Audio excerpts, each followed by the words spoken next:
अहो भगिन्य हो भाम मयावाम पापत पाप्मना।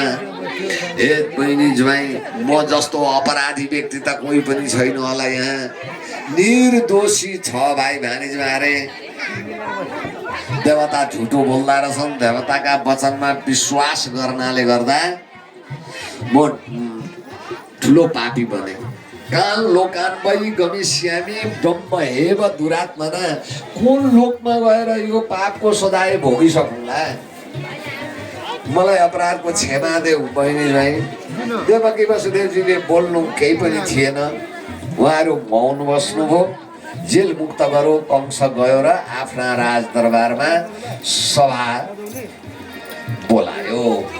यता भगवान कृष्णलाई छोडिसकेपछि यशोदा बिउजिनु भएछ। छोरी साटेर लगिसकेपछि यशोदा बिउजनु हो र बोलाउनु हो नन्द बाबालाई।